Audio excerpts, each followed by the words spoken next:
Plant ప్రైవేటీకరణ ఆందోళన అంశాన్ని తెరమరుగు చేసే ప్రయత్నంలో కూటమి ప్రభుత్వం ఉందని సిపిఎం పార్టీ ఆరోపించింది.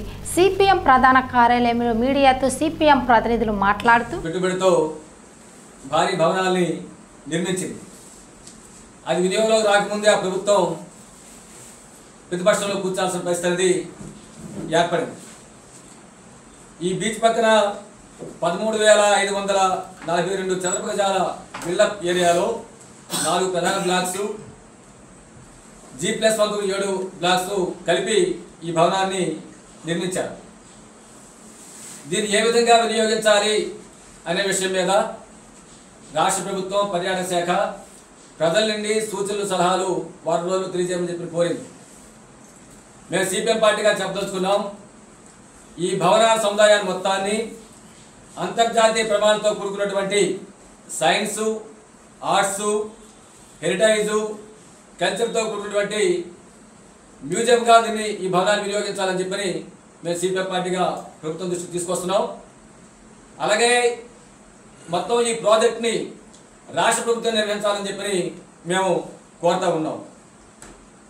ఈ విధంగా మ్యూజియం ఏర్పాటు చేయడం వల్ల ఇది విశాఖపట్నం ఉన్నటువంటి విద్యార్థులకే కాకుండా రాష్ట్ర వ్యాప్తంగా ఉన్నటువంటి విద్యార్థుల తాలూకా విజ్ఞానాన్ని పెంపొందించే దానికోసం, పర్యాటక రంగ అభివృద్ధి కోసం కూడా ఈ రాష్ట్రంలోని చంద్రబాబు, పవన్ కళ్యాణ్, బీజేపీ కూటమి ప్రభుత్వాలు కూడబలుక్కొని రాష్ట్ర ప్రజలను మోసం చేసి విశాఖపట్నం స్టీల్ ప్లాంటు మొత్తాన్ని నట్టేట ముచ్చడం కోసం తీవ్ర కుట్రలు చేస్తూ ఉన్నాయి.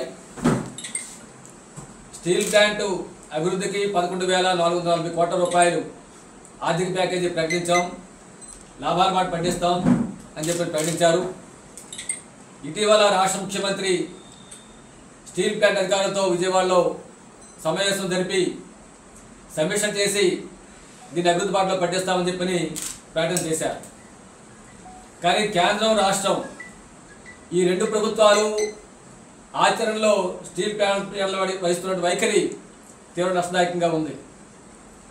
మేము 3 బ్లాస్ట్ ఫర్నేసుల్ని ప్రారంభించాం, ఉత్పత్తి పెంచామని చెప్పని ముఖ్యమంత్రి ప్రకటించారు. 2020 జూన్లో 2 బ్లాస్ట్ ఫర్నేసులు ఉత్పత్తి అయ్యేటప్పుడు 14,000 టన్నులు రోజుకి స్టీల్ ఉత్పత్తి అయ్యింది. 3 ఫర్నేసులు ప్రారంభించాక 16,000 టన్నులు మాత్రమే అయింది. 20,000 టన్నులు అవ్వాలి.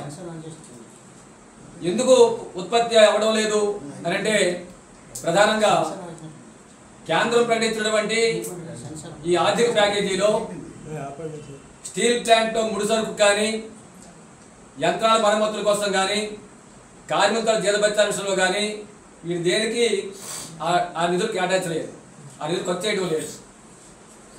ఇటీవల స్టీల్ సెక్రటరీ వచ్చాడు.